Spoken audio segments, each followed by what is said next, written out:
Action. There we go. Morning, guys. Morning. How you guys doing? Another day in paradise. Pretty good. Awesome. So my name is Dakota. You guys obviously have known me for a long time, but starting the podcast, I'm an entrepreneur out of Oklahoma City for the viewers that don't really know. But the point of this whole podcast kind of bases off an old Indian story, old Indian legend that I know that I think you guys have all heard this. But it's about the buffalo. So back in the day, Great Plains, there were buffalo that roamed all through Oklahoma, which is, where we live. And there were tons of them. And what would happen is these rolling thunderstorms would come over the Rocky Mountains to the Great Plains side. And the average cattle herd would try to run away from the storm. They were scared of the storm. They were scared of what would happen, the lightning that would strike or the weather that would hit them. And so what ended up happening is as these cattle moved away from the storm would kind of follow them, and these cattle would end up spending hours and hours and hours running through this storm trying to get away from it. Whereas the herd of bison or the herd of buffalo would turn around and run towards the storm. And what would happen is the storm would move towards them, and they would endure the storm for but a short minute, and then the storm would pass over them. So this whole podcast is really for the up-and-coming entrepreneur, the people that are on the grind right now, the people that are going through the trenches, guys like you guys, where I want other entrepreneurs to learn from their mistakes that they have experienced, or things that you guys are currently doing to kind of get yourself to the next level or have like that come up story. And so I asked you guys to be on the podcast because I think you guys, out of all of our sales organization, definitely have a lot of potential to become massive names, not only in EcoShield, but also like in life and in Oklahoma. So I just want to go around the room. Let's introduce the viewers to who you guys are, where you're from, just kind of your background, and what the plan is, or we'll just kind of roll from there. So we'll start out with Jacob. I'm Jacob Henderson from Seminole. A lot of you guys know me out here. Been with EcoShield. This is going on to my third summer. Blessed to be here. Nothing better than that. My name's Derek. This is going in my fifth summer with EcoShield. Love it. Would never plan on leaving. So, yeah. Awesome. Yeah. My name's ET from Seminole. Going on my third summer. Yeah, love the opportunity. So these guys have had a lot of life experience before they came in and actually like worked in door-to-door pest control. And for the viewers out there that don't know, I own a door-to-door pest control company, and all of these guys are my sales managers. But I'm looking for a little bit more background on like what you guys were doing before we got into EcoShield, but also before you guys started this journey as an entrepreneur. So we'll highlight, I guess, Jacob. Jacob, you went to school, right? Yeah, I actually attended Southeast Oklahoma State. Okay. Played football there all 4 years. Got my degree, occupational safety and health. It was pretty great. From there, I took a job in California, got laid off, and came back home and was living in a 200 square foot room with both my daughters and my wife, and my brother, ET, he actually got me involved in this job. So from there, it was, why not try it out? And ever since I stuck and stayed it out. Awesome. And what were you doing in California exactly? So actually, I was running a safety project for the government. It was basically assembling the border wall. It was definitely something I wasn't aware of, but it was a good experience for sure, being 21 years old and being out in the middle of a desert, and middle of camp. So you were an OSHA manager as a 21-year-old over like an entire government project to build the wall. Yeah, it was three of us. One guy I actually went to college with, and then from there it was just another guy from a different state that we really were. Two of us were pretty green, and the other guy, he's been there for 20 years with the company. So wow. And what's like the craziest thing you've seen while doing that job? Oh man, working on the border? There was stuff like every other day for sure. Between the people that we were hiring and just the stuff that was going on in Mexico, like anywhere from the cartel wars, or on the other side, or even just the stuff that we were experiencing in a really low income area, people just going nuts. So That's I'm sure that's quite the experience. For sure. Derek, what were you doing? I guess before EcoShield. I was doing the normal 9 to 5 construction, landscaping, surveying. I worked at McDonald's once before. So How old were you when we found you? I wasn't even 21 yet. So Okay, so young. We got you Yeah. young. got me young. Yeah, There you go. ET, got me in my what, prime. ET, what were you up to before EcoShield? Before EcoShield, really just anything I could do to get money. I was doing factory jobs, construction, some other stuff that I should have mentioned on the podcast, but really anything. I finally got a good opportunity. Just got hired on at Ford, and the same day they hired me was the same day somebody came to me with this opportunity, and with the way I was living, I just felt like moving to a whole different area, getting away from everything would probably be better for me. So I took this opportunity, and I'm glad I ended up doing this.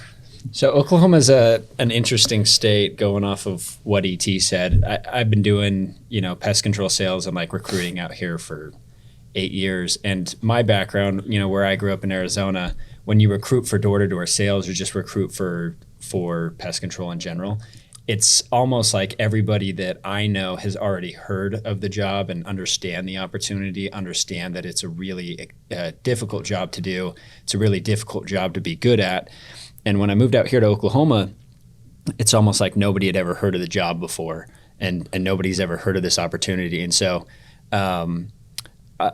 Oklahoma is an interesting place because it's kind of like its own vortex here in the nation, where people that live here and grow up here seldom leave Oklahoma. They don't venture out into the world. They like to stay here, and it's almost like a chasm of darkness that just kind of pulls you in. But I love living in Oklahoma. I never thought I'd end up here and end up actually liking it. If you told me 5-10 years ago that I'd be living in Oklahoma and be happy, I'd say you're crazy. But what are some of the motivating factors that you guys had to take an opportunity like this? Jacob, you're coming from like a 6-figure job. You're working in California, stuff like that. But you mentioned you moved back to a 200 square foot space, and what was the driving factor? I think the biggest drive for me, obviously, I'm 24 years old. I have 2 daughters and I'm married. Going through doing the sacrifices and going through the struggle that we went through, coming back from making 6 figures to getting unemployment, basically just waiting for, at the time, my daughter wasn't born yet. And so my wife was pregnant. It was my other daughter. And then both of them came, at once. And so I think the biggest deciding factor for me was when I came out and just took the chance. It went from, I can do this job for 20 to 30, 40 years, and the cap is 250 grand, For me, a lot of people, when they think about dead-end jobs, they think about McDonald's, they think about Brahms, they think about, these fast food restaurants. And when it comes down to it, it's any job that caps you out at any kind of money, that's a dead-end job to me. And so when I started doing my little bit of digging into the sales, I always knew sales was a great place to, write your own paycheck. But at the end of the day, when you're 20 or 4 years old and making more than what a guy that was in my field doing it for 20, 30, 40 years, that's not at the end of the job. You're still going. That's the best thing with EcoShield is you don't have a cap. You just keep going. Yeah. And so there's always growth potential. Yeah, I think that's something that attracts a lot of people to our jobs. You're interesting, and your story is interesting. It's different than Derek and ET's, obviously, where you're already making 6 figures and you're already making just a ton of money for some. How old were you when you got that job in California? When I took that job, man, I had just turned 21. Okay, so you're a 21-year-old making 6 figures, working a respectable job. I'm sure any father-in-law or any girl you date's elated about the fact that you have some sort of financial security coming in. But to go from making 6 figures, instead of trying to turn around and find another OSHA job, you take this big risk on yourself to come and work a job that no money is guaranteed, but the potential to make unlimited amount of money is there. And I think for a lot of entrepreneurs out there, there's a big disconnect with I'm making so much money right now. Why would I trade in what I'm doing now to potentially make more or potentially make less? There almost seems to me to be a stigma where people don't want to give up the comfortable life that they're living and sacrifice to have so much more. And we all know that. Like our business partner, Kyle, he came from a 6-figure making job too at 26 and ended up leaving. And, we all know how that turned out for him. It was a great investment for him. And he's, multimillionaire and off to the races from now. But, that sacrifice doesn't come. But what was the scariest part about making that decision of moving from a 6-figure job to basically, hey, you're guaranteed no money if you don't succeed in this? Honestly, like for me, like the biggest scare, I honestly, I believe myself when going straight into this. I'm a type of person, like once I learn something, I'll be good at it. I might not be the best at it, but I'll be good enough to figure it out. And so betting on myself, I'll bet on myself every single time because at the end of the day, I'm the only one that has control over me. So when I took this job and kind of realized like you literally write your own paycheck, it was scary because when not only do you have to feed yourself, you have to feed 3 other people, my 2 daughters and my wife. It was super scary and super, people definitely had their doubts. And people had, this is a scam. This isn't the time, and at the end of the day, it's like you mentioned before, it's Oklahoma. There's not opportunity here when it comes to growing to the next level. I mean, this is the stuff that every single one of us, none of us knew about this leaving high school. None of us, this is something that's not talked about, Right. And so for me, it was really just trusting the process and the guys that kind of recruited me to come out here, plus my brother was coming out here. So it was something that I guess I just had that feeling, it was scary for sure because at the end of the day, like, you want to be comfortable financially, in your living situation, you just want to be comfortable. And so a lot of these guys, it's just scary because they don't really understand that like there's more past Oklahoma. There's more opportunity. And so I think that's why it's the biggest blessing to me to be here now is because now I'm in the situation or now I have the little bit of say-so to actually help spread the opportunity to other people because this is the stuff that we knew about. And so that's always great. No, you definitely have a bright future. I'm excited to see, where you take it. I love your story of, you're in a position of power, a position of being comfortable, 21 years old, making 6 figures. That is a rare opportunity for a lot of guys. And to just absolutely walk away from that knowing that there's something better out there for you. It just shows me kind of like the fighting spirit of an entrepreneur. Like that's the spirit of the Buffalo is, hey, you know what? There's a storm coming. I see it. I'm comfortable right now. Instead of me trying to hightail it away from the storm, I'm just going to run straight into it and hope the best. Derek, I want to kind of shift gears to you. So you came out and started working in EcoShield in 2018? 2019. Okay, Yep. So that was your first year, 2019. Tell us about your first year experience. Just so what were you doing months before you got this job? Like what was your average day to day, and then on an average day before this job was just party, get up, go to work, get off, and then do the same thing I did the day before, party.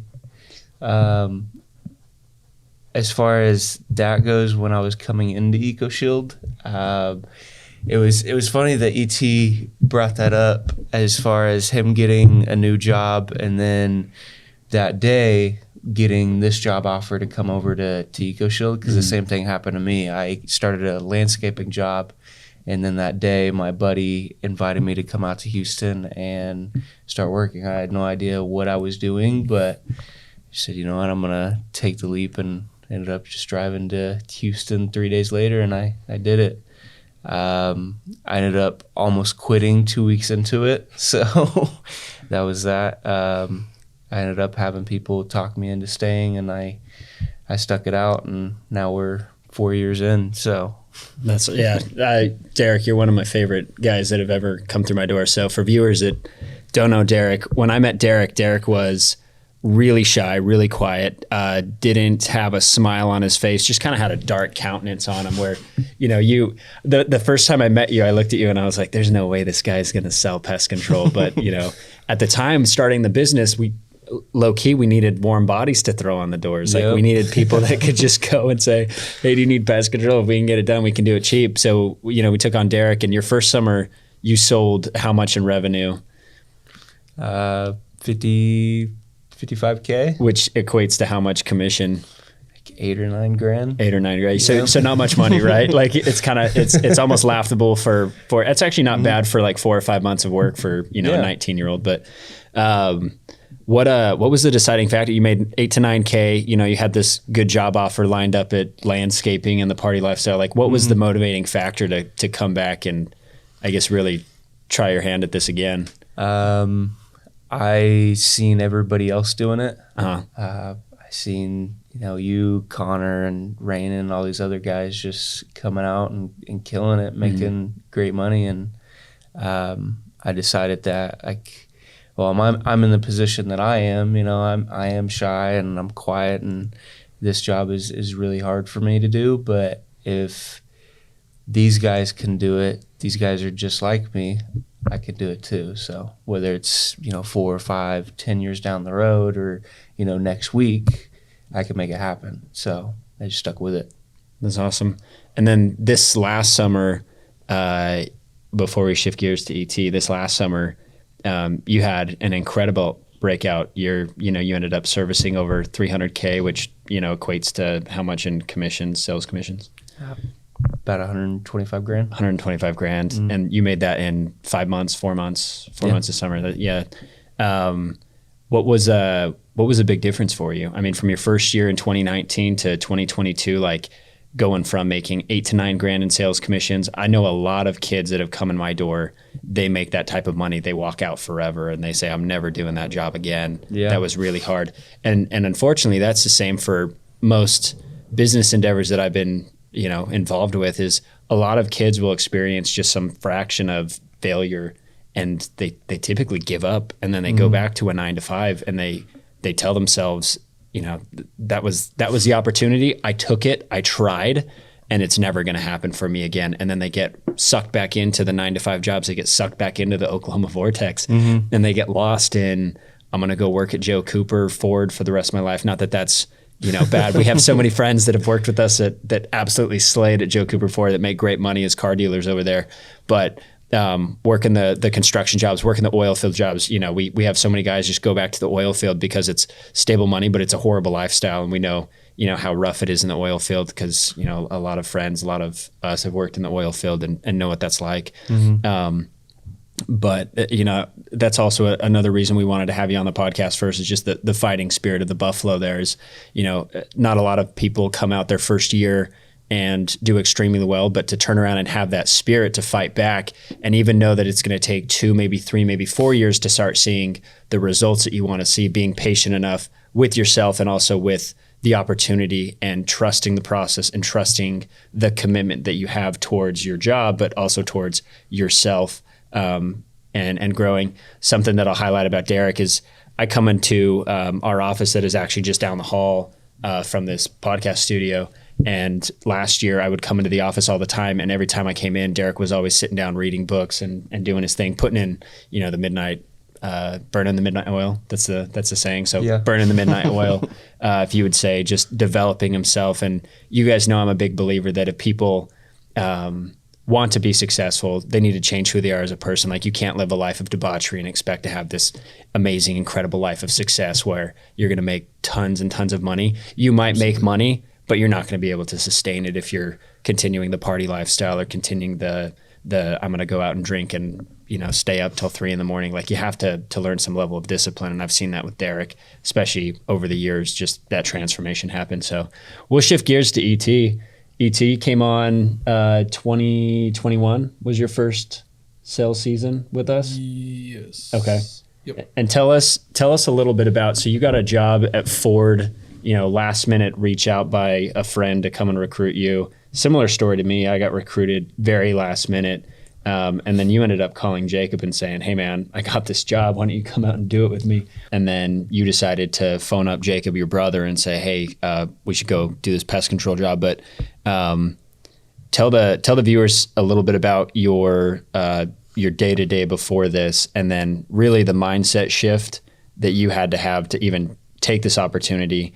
And for all the viewers out there, ET is one of my most talented recruiters that I have. And so there's two aspects to our job that we all know, which is go out and knock on people's doors and sell them pest control. But then when we get into the management side of it, it's going out and recruiting your own team and building up other people around you, adding value to their life so that, you know, they can go out and sell pest control and basically have the same opportunity that we've all been given. So ET, what was the mindset shift for you? And then what was the motivating factor to I guess keep pursuing the whole recruiting and management? And we'll get into some of your failures because I want to hear, you know, how you bounce back from those. But tell us the day-to-day that you had before this job, and then the mindset shift to take this job, and kind of the thought process that you've gone through to end up where you're at. Yeah, so my day-to-day, it was everywhere. No set schedules, no certain times I'd wake up. Some days I'd wake up at 8 p.m. Some other days I'm up at 8 a.m. If I had a job, I'd go out there and work, do that, come back home. But same thing as Derek said, it's party, getting drunk all the time. That was my main thing, always getting drunk with everybody. And once I got hired on at Ford, that's whenever I finally felt like I have a job to brag about. Like it's a well-known job to where everybody feels like they've finally done something in Oklahoma. Right. It's like respectable to become a car dealer here. Correct. Right. And so that happened for me to where I was like, okay, awesome. But then this opportunity came along. I talked to my family about it, and they're the ones that really gave me the reality check of, I think you should move away. I think it'd be a good idea. Only thing that's going on in Oklahoma for you is your party lifestyle, getting drunk. Your friends are dying. You've been to jail. All your friends are going to jail. I just think it's best for you to get away from that for a little bit, just so you could try it out, see how you like being by yourself. And then thought about it, and I was like, yeah, I have been losing friends. Friends are in jail. I've been arrested. I think y'all are right. I think I'm going to go ahead and move. So that's what I went for, was getting away just to try it out to see how I would like it. Because I never thought I'd want to leave Oklahoma. Like you said, everybody from Oklahoma loves it. And so I went ahead, took the risk, going out to sell pest control when really I was like, I don't see anybody buying pest control, but hey, I'll give it a shot. It's a risk. Sure, let's do it. That's awesome. And just so viewers know, like, what does your average day-to-day look like now? Day-to-day, I have a set schedule, morning routines. I do everything completely different. I pretty much hardly drink. I'd say once a month, if that. I don't party. I don't like bars, clubs, being out all night. But yeah, morning routine, I always wake up. Once my alarm goes off, I do not hit the snooze button. That's my time to get up. I get up. I'll read a little bit. I have a daughter now. Watch her. Gym, spend 3 to 4 hours recruiting. And then after that, that's me time to do whatever I want to do. That's awesome. Yeah, again, perfect example of why you're on the podcast. You know, the spirit of the Buffalo in you is taking just such the cards that you were dealt early in life obviously led to where you were, you know, at a young age, 18, 19. How old were you when you first came on? 19, 20, 21. 21. You just turned 21. Just turned 21. Yeah, but to go from the lifestyle that you had for 21 years, you know, I'm sure your parents lived a similar way, and cousins lived a similar way, and friends lived a similar way. But to live that lifestyle for 21 years, and then to have those same friends and family be like, hey man, like you need to move away, like you need to get out. And then to have you take that opportunity, I've been mind blown at how much discipline you've been able to exercise. Just what you said, like, I don't really drink anymore. I don't go to bars. I don't go to clubs. Like, that was your lifestyle a short, 18 months ago, 2 years ago. And now you're focused, you're determined, you're wanting to work, you're wanting to succeed. And for me, like, that just, it's cool to see guys like all of you come from the different circumstances, different walks of life, the different life experiences that you guys have been through, and then do this job and then turn into full-blown entrepreneurs. That's what it is. My circumstances getting into the job, I never really made any mistakes in life, never really did anything wrong. I did not come from, a crazy background. I was just poor, and my friend was like, yo, come out and do this job. And I was like, all right, sounds decent, right? But it's really cool to see the changes. So for you guys, obviously we all work at the same company, but we have bigger goals and dreams than that. How old are you, Jacob? 24? Yeah, 24. So 24, Derek, you're 24, and then ET, you're 23? 23. Okay.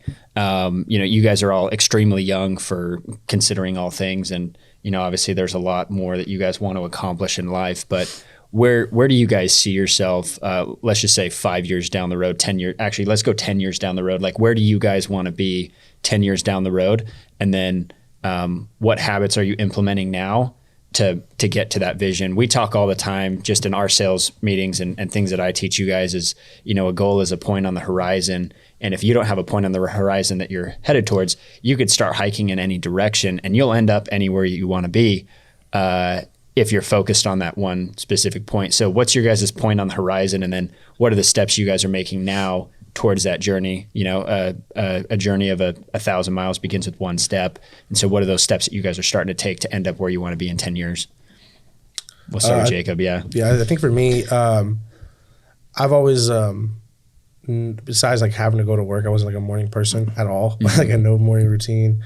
So getting a morning routine, recruiting, getting all the steps in line to where I want to be in 10 years.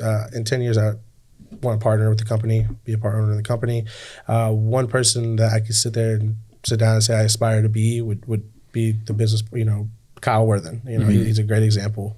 We'll have to have Kyle on the podcast. Kyle has to definitely be on here. Yeah, we'll have to have Kyle on.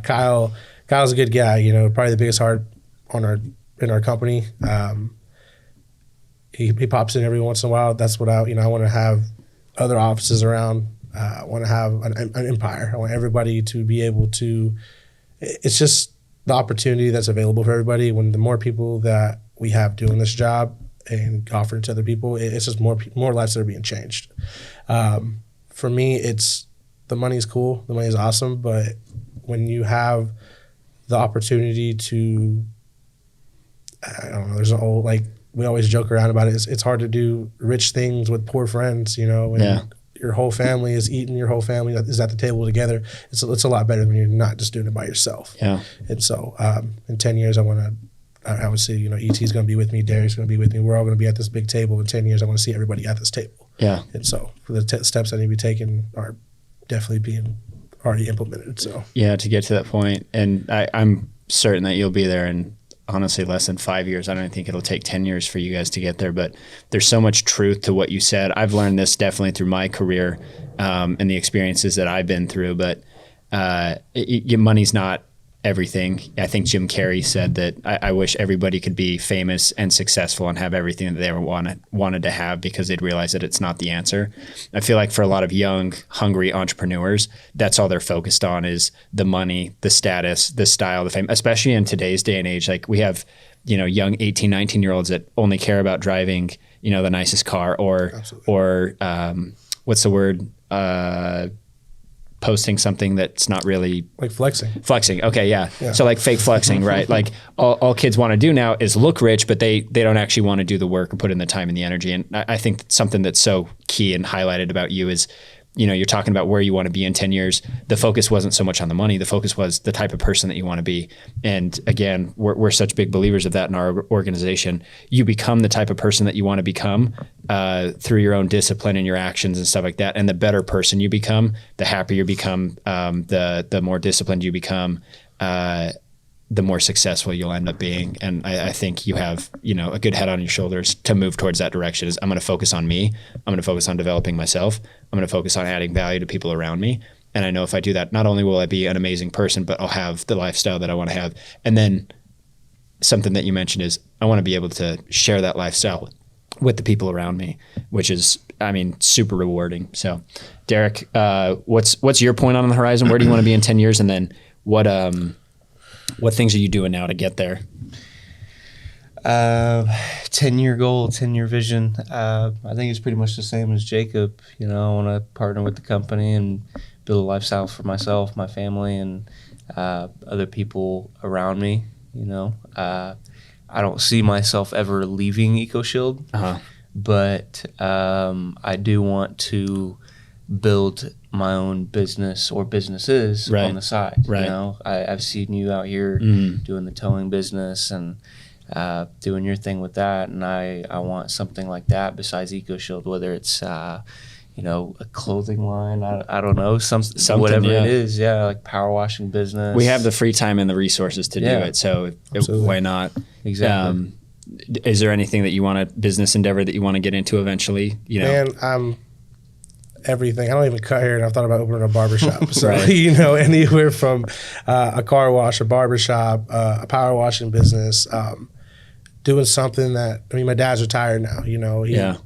He goes to college just because he never had the chance to, and maybe doing something, like giving him a business to run. You know, it just, for me, you can never have too many different sources of incomes, but like when it goes back to having opportunity, I feel like I come from a big family, you know, so I think. How many people in your family? Oh, dude, I think it was between my cousins that live with us, my brothers, my sisters, I'm like one of 8.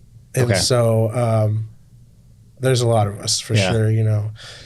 We're all doing different paths. I'm definitely the black sheep. I'm out doing something different, you know.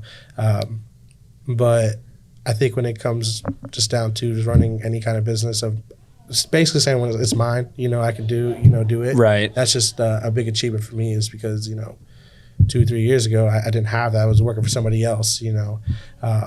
And before that, I literally had nothing. And so I think when it comes down to just owning a business, just anything, honestly, anything that makes sense at that time. Yeah, if it makes money, it makes sense. I think one of the coolest opportunities that we have living in Oklahoma is there may not be a ton of opportunity in Oklahoma, but there is a ton of opportunity to create opportunities here. Absolutely. I drive by so many things every single day, and I go, that would be a great business idea. That would be a great business idea. And there's little things that I plug in the back of my mind, like, okay, one day I'm going to get into this. One day I'll get into this. One day I'll get into this. And yeah, it's because of, you know, the opportunity we have in front of us. But yeah, Derek, I think you're on the right path too. You're weathering the storm now, and you're getting through the storm just to, I guess, maybe you're not loading all your eggs in one basket, but for now you're loading all your eggs in one basket to have enough eggs to spread to other baskets later on. ET, what's your answer to that question? So point on the horizon, where do you want to be in 10 years? And then what are you doing now? But also, like, what are you willing to do to get to where you want to be, to become the person that you want to be in 10 years?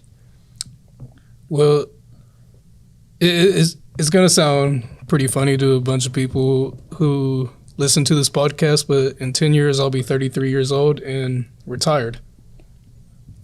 What I'm going to end up doing? I don't think it's funny. I think it's realistic. Yeah, keep going. Keep going. Yeah, but see, I plan on partnering up here, getting into real estate, just, own businesses, get all that going. By the time I'm 33, I'm going to have a house on a lake, sitting on the dock, relaxing, and everybody else that decided not to take the opportunity, they'll be at their little factory job and everything. Hey, nothing wrong with it, but I'll be retired. But yeah, I've been taking a lot of sacrifices already with the job, how it is, having my family down here in Oklahoma while I'm in Houston working. It's a tough dynamic. It creates problems, but it's just things I have to go through. I have my vision set, and if I want to succeed, I have to go ahead and go through the sacrifices and just know it's all going to be worth it at the very end. But yeah, I promise it's worth it. I mean, there were years of grind for me that, I mean, Jimmy remembers this, but he would come across the hall, and sometimes I'd be in there at 5 a.m, working, and then I'd leave after everybody left too. And those are very lonely years. Those are a lot of years of sacrifice, but those are also the years that I've grown the most as an entrepreneur. And I think something about ET that I absolutely love is the amount of vision that you have for yourself, like to confidently say here on the podcast, like, I know everybody else thinks I'm crazy, but at 33, I'll be retired sitting on my boat dock, enjoying my life while everybody else is doing their thing. And it just shows like the amount of energy and effort you guys are putting towards your lives and your careers, which is, what we want to inspire other kids to do that listen to this podcast, or other people to do to listen to this podcast, that literally it doesn't matter where you come from. You have that mindset shift of, listen, I'm going to take responsibility for the hand that I was dealt, and I'm going to use that hand, and I'm going to trade for larger cards, trade for bigger cards. It may take 4 years, like Derek. It may take 2 years, like you guys, to get started. But no matter how you slice it or dice it, like, the time is going to pass. 10 years is going to go by, and at the end of 10 years, you can choose to be living on your lake house on the dock, enjoying life, or you can choose to stay where you're at. So for you guys as upcoming entrepreneurs, the next question I want to ask you guys is, let's get into something kind of funny. Like, what is the craziest experience that you guys have experienced while doing your job for EcoShield and knocking doors? like what is something that you started knocking doors, or you've been doing it for years? I get surprised every summer by some stuff happen. So for the viewers out there that don't really know our job, we drop people off in a residential neighborhood, and in these residential neighborhoods, we have a certain amount of customers that, we go through, and we just try to thicken the route in that, dense neighborhood.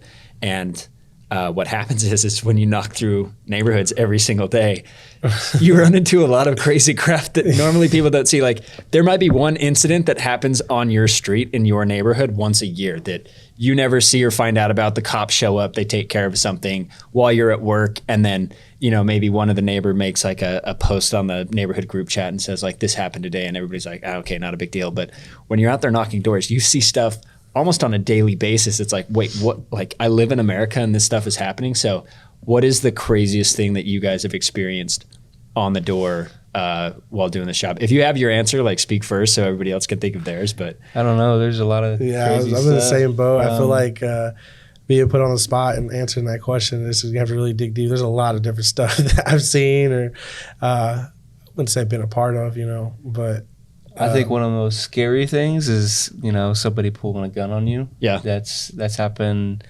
more than once. yeah. So So when somebody pulls a gun on you, right? Like, what goes through your head? So you knock on somebody's door, they answer, and your pitch is normal, like, hey, I'm Derek, I do pest control. Do you want to buy? Basically, right? Like, that our pitch. And they just whip a gun out on you, and they're like, get off my porch? Or the couple of times this happened to me, they come out with the gun. And this one guy that I knocked on his door 3 or 4 times in one day, and the last time it was 8 or 8:30 at night. We knocked pretty late. Yeah. And he comes out with the gun pointed up at me, and all I'm thinking is, like, this guy is he's not gonna buy, that's for sure. So I walk away. I don't know what your first clue was. But I ended up just walking away, and he called the cops on me, and I had to deal with it with them. But no injuries, anything like that. Just a couple of scare tactics. So in those moments, because obviously I've been doing the same job for so many years, but as a young entrepreneur, as a young sales rep, I used to get so discouraged when stuff like that would happen, getting the crazy Karen that comes out of the house and just screams at you, or I've had a guy literally like shove me off his doorstep. I've actually never had a gun pulled on me, but I've never had a gun pulled on me, so that's a different experience. But I've gotten my first year of physical altercation with a guy like shoving me and stuff like that. I didn't do anything back, but I just remember being so discouraged by stuff like that. So how do you bounce back from something like that? Somebody pulls a gun on you and you just gotta knock the next door, I guess. I don't know. I never had a physical altercation. I'm a pretty big dude, so guns is usually the first thing to get pulled anyways. So I don't know. I think like when I was a rookie, somebody pulled a gun, it was like, oh crap, he has a gun. It was kind of normal, but then when you get to being an experienced rep, it's like, oh, sorry, just wanted to come by. Trying to see what you used to kill the bugs, man. But it looks like you got it under control. Yeah. And make a little gun joke. Now it's how to de-escalate the situation when time goes on. So, I think you see a bunch of crazy stuff when it comes to knocking the doors, and the guns is definitely at least where there's a lot of guys that come out. I mean, I remember when this last preseason that we had a kid quit because somebody answered the door with a baseball bat and he thought his life was threatened. I mean, at the end of the day, the old lady wasn't going to do anything with that bat. It was an old lady that did it. Yeah. And so most of these guys are just this is where they feel safe, I guess. So they're not going to do that at Walmart, you know. Yeah, so. yeah. It's weird how people in their own neighborhoods try to play vigilante with whatever resources that they have. You know, I've had 80-year-old women come out and, you know, like scream at me just because I was parked on her street. I didn't do anything other than park my vehicle on her street. And as I'm getting out of the car, what are you doing here? Well, like, what do you want? Why are you parking there? It's like, okay, like, calm down. But part of the job, like, you do door-to-door sales, like, you will run into stuff like that. It's just part of it. ET, what about you, man? What's one of the biggest crazy events that you've ever had doing this job? I don't know. There's been Houston's crazy. It goes from having surprisingly a lot of people that just open the door completely butt naked and just act like nothing's going on. Walk around neighborhoods and you just see an alligator chilling in the yard. The Karens. I'd probably say the time I was in the Corvette and then we got surrounded by the entire street and everybody was looking at us asking what I was doing. I'd tell them what I'm doing, show them the proof, tell them I'm waiting on my technician, and they're just, you have tattoos, you're in a Corvette, you're just a drug dealer, get out of the neighborhood. Like The entire street. The whole entire street. street. So I've had an experience like that too. It actually happened this last year. We were in a neighborhood. It was a gated neighborhood. We saw that there was a new move in, so we drove in. We talked to her. We ended up selling her. She was a lady that moved from California. And then the next day, it was a Saturday, and we were like, hey, let's go back in there. You know, not everybody was home. Let's go talk to all the people that are home on a Saturday morning. So we go in there and we end up knocking into the HOA president. He doesn't say anything to us. He just tells us to get the heck out of there. So we're chilling on the street, and all of a sudden this big armored Jeep, you know, pulls up behind us, and guy gets out and he starts telling us like, hey, we're not allowed to be in here. You guys need to leave. This is private property, stuff like that, which we know in Houston it's not. And I just told him like, hey man, call the cops. And so he calls the cops. The cops tell him like, hey, unfortunately, there's nothing we can do. They're not breaking the law. And then for some reason, he gets on his phone. He starts calling all of the people in the neighborhood. And before I knew it, surrounded around my truck were 30, 40. It was like the neighborhood people, but it was also like the construction workers that were building new homes were like there. I don't know what kind of influence or power this guy had in his own HOA, but he was acting like he was the I don't know, like the drug lord of his neighborhood. It was so weird how he could get so many people to surround our truck at once.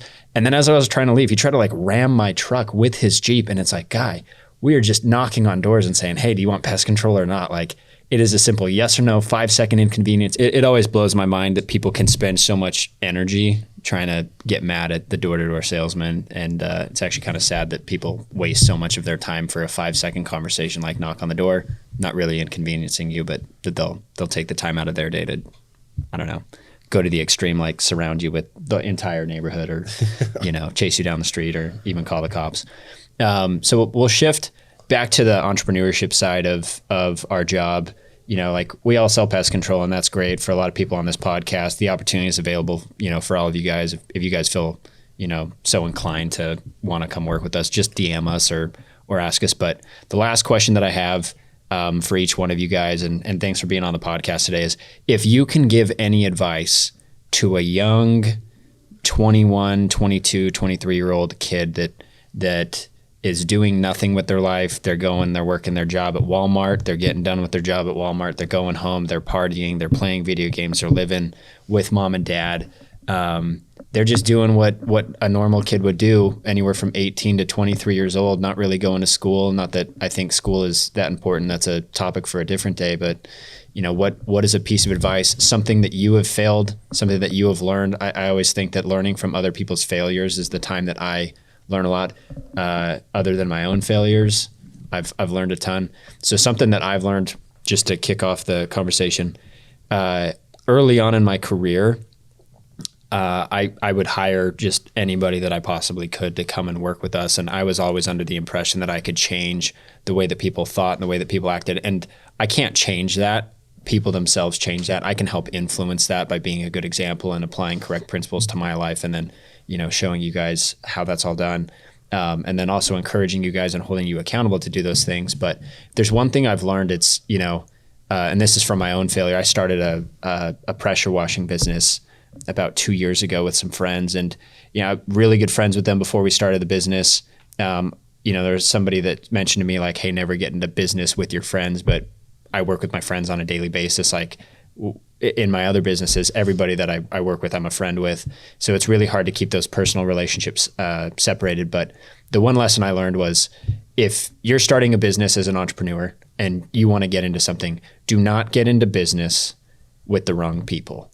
And when I say that, if you see a friend that's even a little bit lazy or has a little bit of a lack of vision or just even a little bit of doubt or worry or fear, probably not the person to get into business with. It's always the people that are enthusiastic, happy, motivated, pumped up, energy on life. Even though they may not have the most self-confidence, it's always the people that are determined and willing to grind and willing to put in all of the effort, energy, and not get paid for it, that are the people that help my business become successful.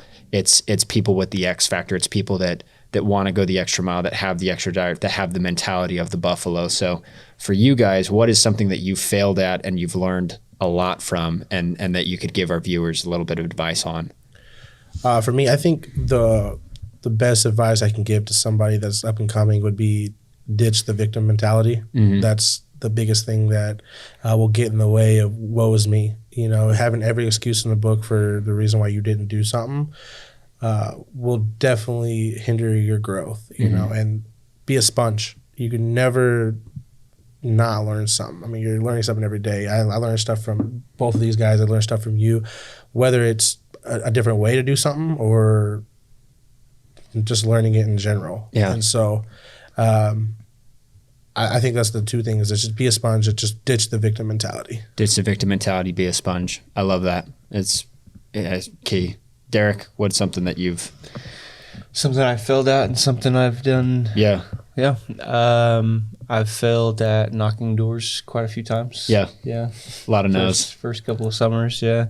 It took me a few tries to get it just close to right. How many? So first of all, how many accounts or how many deals do you think you've gotten over 4 years working here?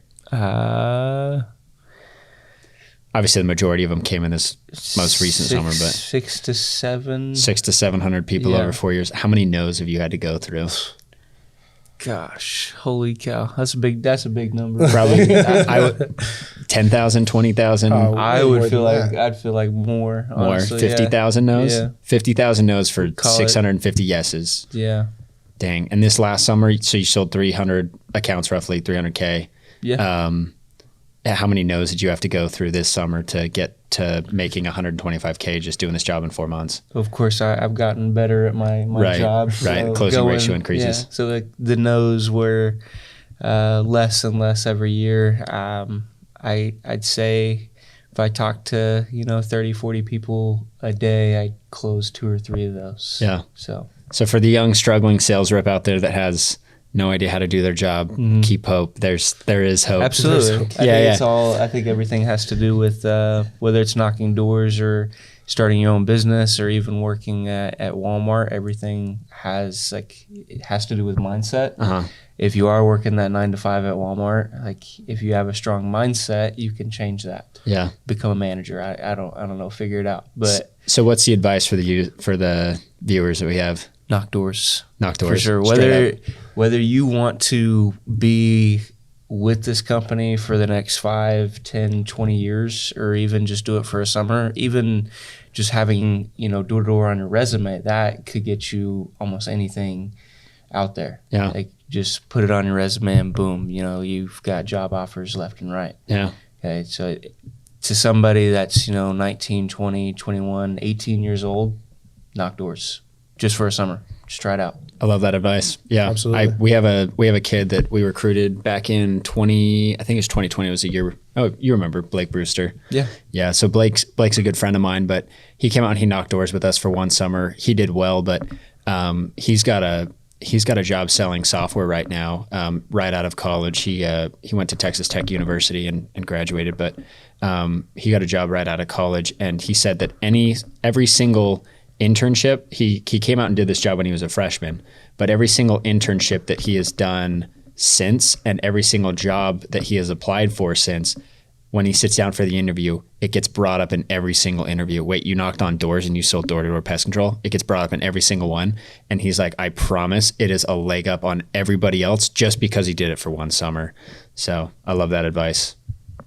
Teaches you a lot of stuff. ET, Absolutely.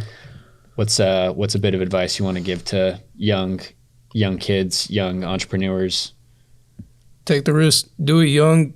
Trust me. You want to start out young, 18, 19. I wish I would have done this whenever I was 18. As soon as I graduated, I could have been so much further than where I'm at right now. But you want to start young. Another thing, you're going to have to, whenever you get into the door-to-door industry, you need to learn on how to focus on yourself and not watch other people. That could really get to a lot of people's mental, where if they're chasing other people. And what do you mean by that? Just on the doors in general, or in life in general, or like let's say you're a first year rookie, you come out, you think you're going to absolutely kill it, and you see another rookie who is absolutely killing it, and then you're not making the same amount of sales, and you start getting into your head thinking, this ain't for me, I'm not as good as I thought, maybe sales isn't it, so on and so on. You had all your confidence whenever you got hired on, but now you're watching other people and now your confidence is going away. It's messing with your head. It's messing with your job. yeah. Pocket watching.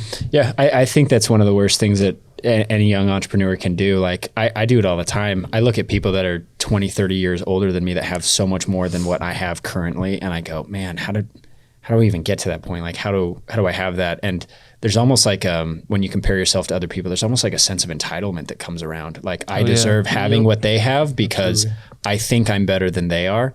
And in reality, you don't see what happens behind the scenes. You don't see somebody burning the midnight oil, Dakota coming in here at 5 a.m., working to 8 p.m. every single day for 2 years straight. I didn't see my kids for that whole time and missed them growing up just to get to where I'm at. Nobody sees that, but everybody sees the success. They see the Porsche, they see the house, they see, the home gym, everything that I have, all the possessions that I have and everything like that. They're cool. But where I learned all my knowledge was through work. And, Derek knows what that's like. You obviously know what that's like, but I think a good rule of thumb is don't compare yourself to other people. I'm never going to be Jeff Bezos. I'm never going to be Elon Musk.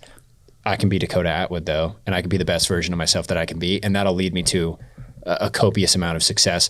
I don't know how much success it's going to lead me to, but I think it's good to understand that you have the mentality of the buffalo, you have the heart of a lion, you have the will, the drive, the determination to get to where you want to be. Like, it doesn't matter who you are, where you come from. You guys can accomplish what you want to accomplish. So I appreciate having you guys all on the podcast. Is there anything left you guys want to say to the viewers, or anything that you guys wanted to mention? Maybe a short story to tack on to the end, or anything like that? To the young people out there trying to make it, don't give up. Don't give up. Hey, no, I love that. I needed that advice so many times. Just don't give up. It seems dismal at times, but appreciate having you guys on the podcast. And we'll see you guys around. What color are your Versace's? What color are your Versace?